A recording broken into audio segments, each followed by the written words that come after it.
점심 드시고 차 한잔 하시면서 저희랑 함께 하시죠. 이슈앤피플의 작은 응접실 살롱 드 상암. 팔레스타인 무장정파 하마스가 이스라엘에서 열린 음악 축제를 기습 공격하면서 시작된 가자 지구의 전쟁. 어제로 딱 1년이 됐다고 합니다. 여전히 중동 곳곳에선 포성이 울리고 있습니다. 꼬일도록 꼬인 중동 정세, 도대체 왜 그런가 알아볼까요? 백승훈 한국외대 중동연구소 전임연구원과 짚어봅니다. 어서 오십시오. 어서 오세요. 네, 안녕하세요. 네. 이제 중동연구소가 있네요. 어떤 곳인가요? 이게 뭐 제 이름으로 제 소속 단체를 기관을 얘기하기가 좀 쑥스럽긴 한데요. 네. 아마 그 대한민국에서 가장 오래된 중동 관련 가장 연구하는 오래된. 연구소라고 합니다. 그래서 네.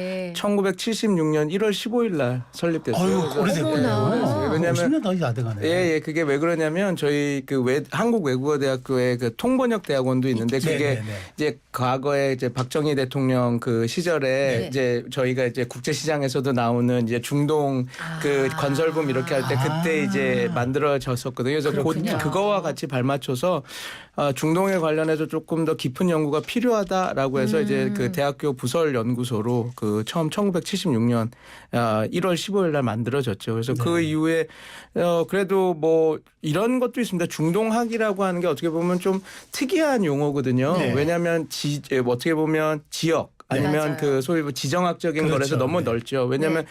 우리가 동아시아인인데 네. 보통 어디 누구한테 가서 동아시아는 보통 이제 일본, 중국, 한국에 그렇죠. 들어가 있는데 누가 나 동아시아 전문가예요라고 얘기하지 않지 않습니까? 네. 왜냐하면 그게 되게 웃기잖아요. 그렇게 하면 아니 우리 번역이니까. 예, 그러니까 한국도 있고 일본도 있고 너무 그게 너무 다 넓으니까. 넓고 연구할 분야가 많은데 그런데 그래서 좀 저희가 조금 어떻게 보면 제가 그러지만 중동 연구하신다고 얘기하시는 분 중에 사자들이 되게 많은데 네. 그래서 근데 문제는 저희 그 연구소는 그래도 말씀드린 대로 역사도 깊고 네. 그다음에 네.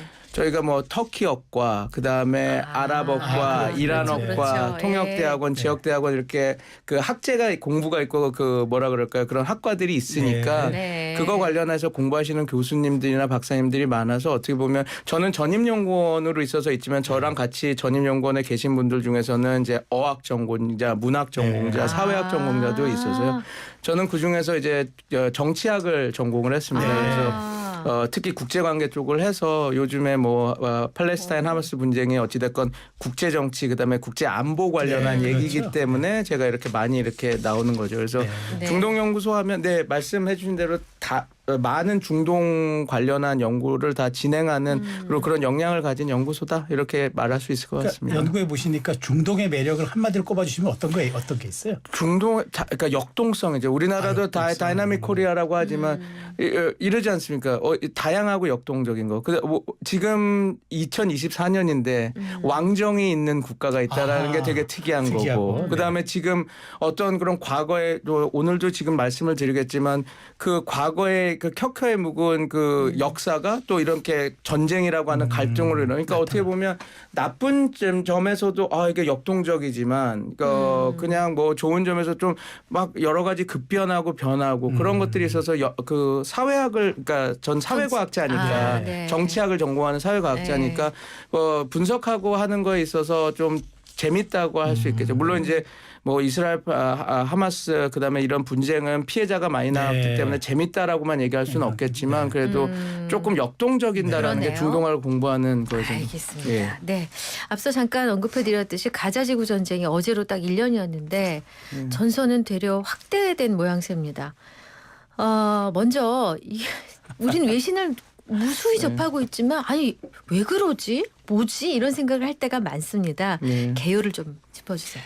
근데 이게 그 이스라엘 팔레스타인 분쟁은 개요를 한다고 하면 아마 2시간, 3시간 해야지 네. 좀 잡힐 네, 겁니다. 그렇죠. 그래서 이게 예. 너무 긴데 그냥 얘기를 들으면 이렇게 말씀은 드릴 것 같아요. 그러니까 그 1차 세계대전 즈음해서 이제 영국이 이제 그 소위 말해서 독일과 주축국가 싸우는 선에서 조금 밀리는 형국에서 네. 조금 세계 국가에게 세계 그 행위자들이요 국가가 아니죠 그런 단체한테 좀 약간 하나의 땅을 두고 삼중 계약을 했습니다. 그러니까 네. 이제 우리가 잘 아는 벨포어 선언을 통해서 네. 1917년에 이제 네. 벨포어 외무상이 자 이스라엘아 니네가 나 그러니까 그때는 이스라엘도 없었죠. 그러니까 시오니스트 그렇죠. 그룹한테 그렇죠. 네. 너네들이 우리를 좀 도와주면 우리가 전쟁 끝나고 나서 너네들 이스라엘 국가를 만들어 줄게라고 이제 했고 그다음에 후세인이라고 하는 지금 요르단 국왕 네. 하심가입니다. 그러니까 네. 요르단 국왕 그게 히자즈 지역이라고 메카 메디나에 있었던 네. 부족인데 거기 가서는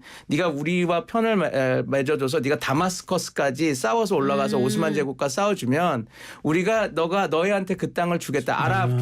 그게 뭐 저희 나이 드신 분은 다 알겠지만 피터 오툴이 나오는 아라비아 로렌스의 영화가 예. 배경이군요. 배경입니다. 네, 그러니까 아. 그래서 거기에서 이제 그렇게 또 제안을 했고 그 다음에 사이크스 피코 협약이라고 프랑스에게는 이제 자기네들 동맹국이니까 네. 잘 싸우면 우리가 시리아하고 그 북부 그 지역을 그러니까 중동 지역의 지금 북부 지역을 그러니까 시리아하고 이라크 저 북부 지역을 너에게 줄게 이렇게 해서 어떻게 보면 똑같은 땅에 삼중 계약을 이렇게 다 이렇게 한 거죠. 미국이 원래부터 잉태됐었구나. 아니, 영국이 그러면. 되게 잘못했네요. 근데 이제 또 이게 이렇게 얘기하면 다들 영국 욕을 하는데 영국이 그래서 그 사건 이후에 막 그거에 대해서 해결하려고 정지 작업을 어마무시하게 합니다. 그래서 그 후세인한 그러니까 예를 들어서 이스라엘한테는 이스라엘 땅을 주고 네. 지금의 이스라엘 땅을 주고 예. 그다음에 후세인 가문한테는 그 형한테는 지금 우리가 아는 트랜스 요르단 땅을 주고 동생 파이잘한테는 처음엔 그 시리아 왕국을 만들어 줬다가 네. 프랑스가 이제 화가 나서 이거 우리 땅 아니냐고 전복을 네. 시키니까 이라크로 넘어가서 네. 이라크 왕국도 만들어주고 해서 영국이 노력은 많이 한 편입니다. 네. 그래서 꼭 영구가 나쁘다 이렇게 보는 그렇게 너무 단순하 보긴 좀 힘든 게 있는데 근데 말씀하신 대로 그 씨앗의 잉태는 영국이 뿌린 거는 맞죠. 삼중계약이었다. 삼중계약에서. 그래서 그게 돼서 48년도에 이제 영국이 더 이상 이제 자 우리가 이제 감당할 수 없다. 이제 네. 우리는 중동을 떠난다고 떠나자마자 이스라엘이 독립을 선언하면서 이거 국가다 이렇게 얘기하면서 우리가 잘 아는 1차 중동전이 발발을 하죠. 그래서 1차 중동전부터 4차 중동전까지 74년까지 이렇게 벌어지고 나서 이제 계속 분쟁이 이렇게 일어나고 있다가 이제 그 냉전이 끝나고 나서 클린턴 행정부가 세게 너네들 빨리 평화 협상 해가지고 네. 한 게 우리가 아는 93년 오슬로 협정 1, 95년 오슬로 협정 2 이렇게 해가지고 평화 협정을 맺게 하죠. 그래서 결국은 그게 뭐냐면 두 개의 국가론이에요. 우리가 들었던. 그러니까 팔레스타인도 국가를 만들고 네. 이스라엘도 국가를 만들고 그 안에서 영구 평화를 구축하자 이렇게 안을 해서 이렇게 네. 왔는데 2005년부터 계속 이스라엘이 잘 말을 안 들었죠. 그래서 네. 계속 이렇게 해서 지리멸멸하게 이끌어오다가 지금 문제가 가장 크게 된 게 이제 2006년입니다. 죄송합니다. 2006년에 선거를 해요. 네. 선거를 선거를 해서 팔레스타인 지역도 선거를 하는데 지금의 하마스가 제1 당으로 등장을 네, 합니다. 네. 그래서 132석 중에 74석을 따면서 집권 여당이 되는데 이스라엘은 그때부터 나는 얘네들 테러리스트니까 대화 상대로 인정 안 해라고 하면서 그때부터 우리가 잘 아는 가자지구에 그 높은 장벽을 세워버리는 세워서 이제 거리를 뒀죠. 네. 막았죠. 근데 그게 이제 그 엠네스티나 유엔에서도 이건 폭력적이다. 이거는 네. 그 소위 말해서 남아공의 아파르트헤이트 정부랑 네. 똑같은 짓 하는 거니까 하고 욕을 많이 했는데 그래도 계속 진행되다가 서로 뭐 전쟁이 2012년도 한 번 있고 17년도 네. 이렇게 있다가 지금의 2023년 10월에 악사의 그 홍수라고 하는 작전을 하마스 쪽에서 시작하면서 지금 우리가 이렇게 보는 거죠. 자, 그래서 말씀하신 것처럼 네. 이제 다 잘 이해가 됐습니다. 그런데 그러면 이제 하마스만 때리면 되잖아요. 우리 1,200명을 희생시키고 우리를 침공했으니까. 그런데 왜 이란하고 레바논까지 확전했습니까? 이게 또 역사적으로 따는데 이게 있습니다. 이제 되게 간단하게 말씀드리면 1969년으로 올라가는데요. 그때 그 이집트의 나세르라고 하는 그 이집트의 대통령이 네. 자기가 3차 중동전을 잘못 시작을 해서 그 팔레스타인들이 되게 지금의 상태로 빠졌거든요. 네. 땅을 뺏겨버리고 그러니까 어떻게 협정을 했냐면 레바논한테 압박을 가합니다. 그래서 PLO 그때 당시 아라파트 그러니까 PLO 얘네들이 민족해방기구 팔레스타인 민족해방기구 그 애들이 레바논에서 활동할 수 있게 해줘라 그래서 1969년도에 카이로 협약을 맺어요. 그렇게 해서 그 레바논 팔레스타인 해방기구, 이집트가 셋이 이렇게 했다 해서 그때부터 이제 레바논 남부는 이제 소위 말해서 이스라엘 입장에서는 이게 이스라엘 반국가 단체들이 활동하는 그러니까 지역이 적국이 돼버렸네, 그게. 적 지역이 돼버린 거죠. 그리고 그 상황이 돼버린 거예요. 그래서 지금 요번에 왜 그러면 레바논하고 이란에 확장을 하십니까? 네. 이렇게 얘기하는데 요게 있습니다. 왜냐하면 그러니까 이스라엘 입장에서는 이번 전쟁의 핵심은 이제 자기네들은 더 이상 이런 그 반국가 단체가 테러하는 걸 못 견디겠다라는 네, 거거든요. 그러다 보니까 어떻게 됐냐면 이번에도 그 10월 7일 이후에 전쟁을 시작하고 나서는 하마스의 괴멸과 인질 구출이 우리의 그 군사 작전의 그렇죠. 제일 작전이다라고 계속 얘기하고 있었습니다. 그런데 하마스의 괴멸을 하기 위해서라면 그 레바논 남부에 그래서 계속해서 아까 전에 69년 협상부터 계속 뿌리를 두고 서로 이렇게 돕고 있는 그 관계를 끊어내지 못하면 하마스 괴멸이라는 거는 알 수가 없다라고 뿌리를 생각. 뽑겠다는 얘기군요. 뿌리를 뽑겠다는. 그래서 지금 말씀하셨지만 레바논에 하고 있는 이스라엘 군사 작전이 그렇게 얘기하잖아요. 우리는 버퍼존, 소위 말해서 레바논 남부를 완충지대를 만드는 작전을 하고 있는 거다. 우리는 레바논과 전쟁할 생각 없다. 그래서 1985년에도 이스라엘이 레바논을 그 공격을 하거든요. 그래서 네. 15년간 주둔을 합니다. 그러니까 점령을 하는데 그때도 남부 지역에 이스라엘군이 지배했었어요. 왜? 지금 말씀하신 그 하마스나 그런 이스라엘 내 반이스라엘 세력과 좀 그런 그 헤즈볼라 그리고 그런 그 단체들의 영향력을 끊어내기 위해서. 근데 똑같이 그런 전쟁이 벌어지고 있는 것이죠. 그럼 이란은 왜 그러냐? 헤즈볼라가 시아파 민병대로서 활동을 하고 있거든요. 그러니까 헤즈볼라와 이란은 옛날부터 더 되게 굳건히 동맹 관계였군요. 그렇죠. 그러니까. 82년, 85년 그러니까 헤즈볼라라고 하는 세력이 어떻게 자리를 잡게 됐냐면 아까 이스라엘이 85년부터 2000년 동안 지배를 했다 그랬잖아요. 네. 헤즈볼라가 1985년에 설립이 됩니다. 그러니까 이스라엘의 정복을 대항하기 위해서 만들어졌고 그때부터 이란이 도와줬고 왜냐하면 헤즈볼라는 시아파고 그래서 같은 종파에서 도와준 거라서 그런 것들이 이렇게 연결이 되면서 있고 그렇기 때문에 지금 이스라엘은 어떻게든 하마스를 괴멸시키기 위해서라도 군사작전을 해야 되고 그렇게 되기 위해서는 확전할 수밖에 없다. 이렇게 싸울 수밖에 없는 상황이 만들어지고 있는 것이죠. 그럼 지금 누가 더 명분을 갖고 활동하고 있는 거예요? 그러니까 이스라엘의 행위와 네. 또 반이스라엘의 세력이 있는 거잖아요. 네. 어느 쪽이 더 명분이 있습니까?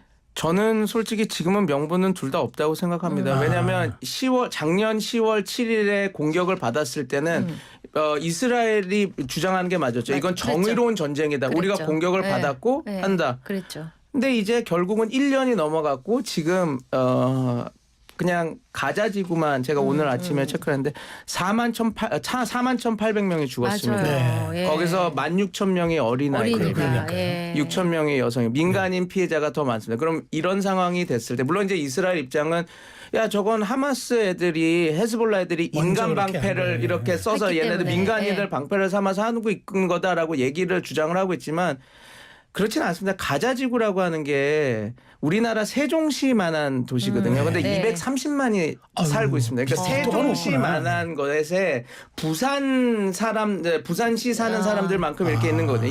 그러면 당연히 거기서 군사 작전을 한다라고 하는 것은 콜레트럴 데미지, 부수적 피해가 어쩔 수밖에 어쩔 수 없이 일어날 없이. 수밖에 없는데 예. 그리고 그들이 사용하는 집속탄이나 백린탄들을 사용하면 민간이 다쳐서 말씀하신 대로 명분은 지금 저는 둘다 둘 다 없다. 그리고 또 확전이 된 상황에서는 더 없다. 그리고 삐삐와 그런 무전기 테러 네. 공격을 했지 않았습니까? 예. 그 이후에는 더 명분은 없다. 알겠습니다. 이렇게 보는 네. 게 좀 어떻게 보면 객관화해서 보는 거 아닐까 싶습니다. 네. 자, 오늘 살롱드 상암 백승훈 한국외대 중동연구소 전임연구원과 얘기 나누고 있는데요. 잠깐 광고 듣고 오겠습니다. 네, 이슈앤피플 2부 함께하고 계세요. 살롱드 상암 백승훈 한국외대 중동연구소 전임연구원과 얘기 중인데요. 지금 복잡한 중동의 속내를 좀 쉽게 들여다보고자 모셨습니다. 일단 지금 국제사회의 반응을 보면 네.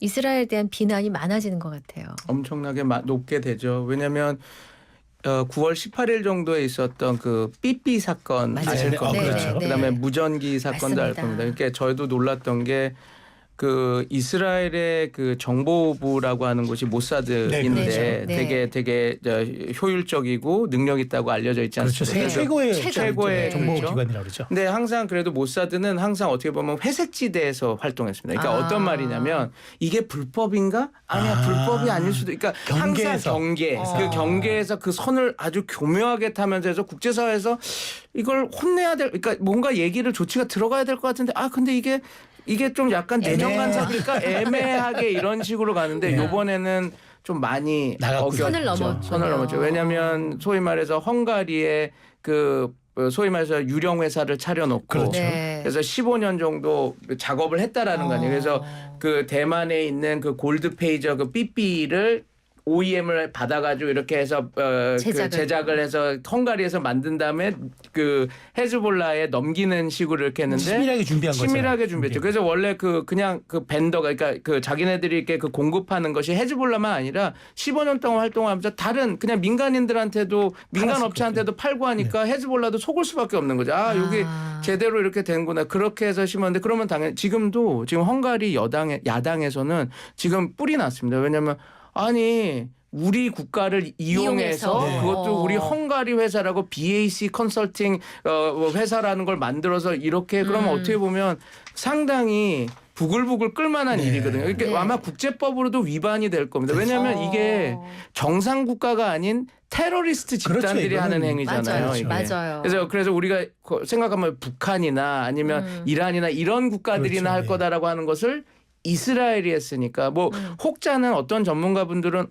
이스라엘이 대단해요. 정보부는 저렇게 해야 됩니다라고도 얘기를 하시는 분이 종종 있는데 저는 반대로 네. 봅니다. 왜냐하면 그렇게 해서 법을 너무 크게 네. 넘어버리면 지금이야 전쟁 상황이니까 국제사회에서 지금 이렇게 세게 뭐 얘기를 하지만 아마 전쟁이 이번에 끝나고 나면 아마 정산이 들어갈 겁니다. 이스라엘한테. 그래서 네. 지금 질문하신 것처럼 왜 국제사회에서 이스라엘에 대해서 이렇게 조금 반대 여론들이 커지고 있느냐 이런 조금 선 넘은 넘는 행동들. 네. 그다음에 아까 말씀드렸지만 민간인 피해자가 너무 많이 네. 늘어나고 네. 있거든요. 네. 뭐 지금 1년이 되면서 가자 지구에서 41,800명이 죽었다는데 거기에서 어린아이들이 16,000명이 죽은 거고 너무 지금 죽었어요. 그 레바논에서도 지금 4천여 명 지금 민간인 피해자들이 나고 있다라고 하고 그다음에 삐삐 테러를 통해서 그 삐삐를 뭐 터뜨렸다고 치지만 그 삐삐를 가진 사람은 뭐 테러 분자다 우리 공격한 사람이다 하지만 그 터진 장소가 공공장소에서 그러니까, 터져서 그렇죠. 어린아이들 죽고 하니까 이게 과연 그게 명분이 있는 군사작전이라고 할 수 그렇죠. 있을까라고 네. 하니까 지금 말씀하신 대로 국제사회의 여론이 아주 나쁘죠. 지금 좋지는 않죠. 근데 왜 네타냐후는 이렇게까지 집착하면서 전쟁을 확전합니까? 여론이 이렇게 비난 여론이 이렇게 국내외적으로도 많은데. 그 자국에서는 지지율이 올라갔다고 하더라고요. 그런데 이것도 좀 보셔야 될 겁니다. 네. 아마 지금은 군사작전을 하고 이제 그 보수 특히 우파 좀 강경 우파들은 이제 똘똘 뭉쳤죠. 네. 이때가 기회다. 이때 우리의 안보에 위협을 하는 세력을 좀 쓸어버려야 된다라고 이렇게 딱 해서 지지를 하는데 지금 한번 복귀해 보면 9월 7일쯤에 어떤 일이 벌어졌었냐면 이스라엘이 가자 지구에서 군사 작전을 하다가 인질로 잡혀 있었던 사람 6명이 다 죽은 사건이 네. 있었습니다. 그때 그날 70만 명의 데모가 이스라엘에서 엄청 뛰쳐나왔더라고요. 있었더라고요. 인지를 누구한테 잡힌 거예요? 우리가 죄송합니다.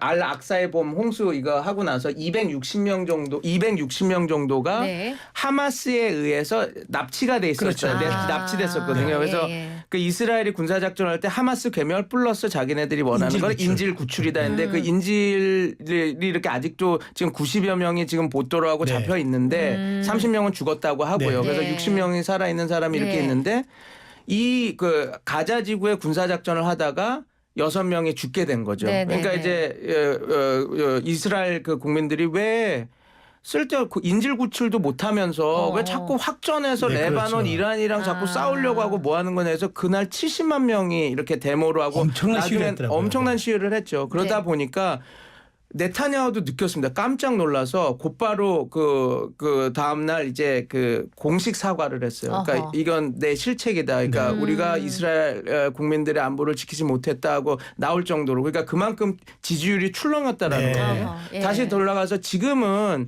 나름대로 이스라엘의 피해가 적으면서 이렇게 군사 작전을 하고 있는데 이제 확전이 돼서 이스라엘의 피해자가 지금 더 늘어나고 이렇게 되면 아마 또 얘기는 달라질 겁니다. 지금 그냥 전쟁이 시작되고 컨벤션 효과로 그냥 지금 지지율이 확 반등을 할 수 있지만 과연 이게 유지 가능한가? 그러면 여태까지 제가 전문가로서 봤을 때 그러지 않거든요. 이제 네. 또 떨어질 수가 있어서 그거는 저희가 좀 지켜봐야 될 부분인 것 같습니다. 그거는. 네. 근데 여기서 또 하나 드는 궁금증. 네. 레바논 얘기가 좀 나왔잖아요. 근데 네네네. 레바논 같은 경우는 사실 아까 그 일정 부분만 이제 이스라엘이 타격한다고 그랬는데 네네. 레바논도 정상 국가고 정규군이 있고 주권이 있는 국가인데 왜 아무런 지금 방어를 안 합니까? 대항을 안 합니까?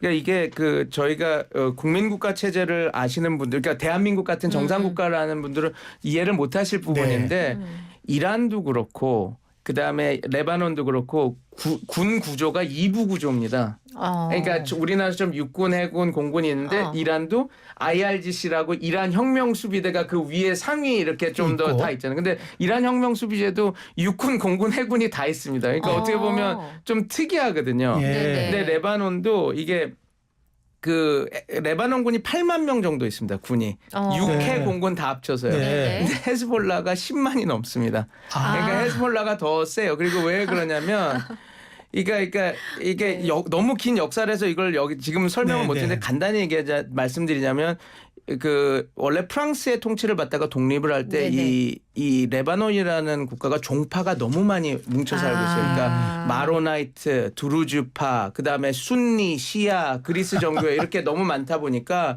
이제 독립을 시켜줄 때 이거 놔두면 전쟁이 나겠거든요. 그 종파 그러니까 내전이 일어날 것 같거든요. 그러니까 어떻게 했냐면 인구 구성을 해서 그때 제일 인구가 많았던 마로나이트가 항상 대통령을 내고 그다음에 순니가 총리를 내고 그다음에 시아파가 국회의장을 낸다. 연정을. 그리고 그걸 아예 인구 구성 비율로 그걸 했습니다. 그래가지고 지금 그래서 레바논은 인구 컨센서스를 안 해요. 왜냐면 그거 하면 그 헌법에 의해서 바뀌어야 될 거 아닙니까? 지금 이제 순니하고 시아가 많이 올라왔거든요. 불편한 진실이구나. 그래서 그게 안 보는구나. 그러다 보니까 이게 종파 갈등이 하고 이렇게 하니까 군대도 그 종파의 영향을 받을 수밖에 없는 겁니다. 그러니까 이제 약할 수밖에 없는 거죠. 군대 자체가. 그 당시에 그런데 1980년도에 내전이 벌어지면서 이스라엘이 개입하고 이스라엘과 싸우기 위해서 레바논군이 약해서 아무것도 못하니까 그때 헤즈볼라라고 하는 세력이 만들어지면서 전쟁을 했거든요. 그 15년을 하면서 워낙 큰 무장 정파가 돼버린 거예요. 그래서 이제 지금 레바논 군대가 있고 이렇게 있는데 이게 쉽지 않아요. 그리고 뭐가 문제냐면 레바논군이 약하기 때문에 지금 우리 때 누구는 이렇게 얘기하더라고요. 차라리 이게 기회 아닙니까? 헤즈볼라를 때릴 때 이스라엘을 도와서 레바논이 이걸 공격하면 되지 않습니까? 딱 하면 이러면 또 다른 내전이 일어나니까 하지도 못하고 그다음에 지금 또 말씀하신 대로 지금 약간 이스라엘이 공격을 하면서 레바논 시민들도 죽고 하니까 지금 어떤 전장터에서는 레바논 군도 같이 헤즈볼라랑 조금 협력해서 어떤 부분에서 좀 하고 있다. 이 얘기가 나올 정도. 그러니까 지금 왜냐하면 또 레바논 군도 죽었거든요. 이렇게 이스라엘 그래서 이게 조금 오늘은 짧은 시간에서 이제 왜 군대가 저렇고 왜 이부 구조고 이런 얘기하면 너무 들어가서 시리즈로 만들어야 될 것 그래서 같아요. 이건 힘든데 아마 그 얘기를 하면 아마 청취자 여러분도 이게 조금 복잡한 문제가 있구나라고 이해하실 것 같습니다. 그렇군요. 네네. 자, 근데 이스라엘이 언제 어떤 방식으로 또 재보복에 들어갈지 이목이 집중되고 그렇죠. 있어요. 그게 지금 가장 큰 문제예요. 이란의 석유 시설을 건드린다, 핵시설도 핵시설을 공유한다. 건드린다 안 된다.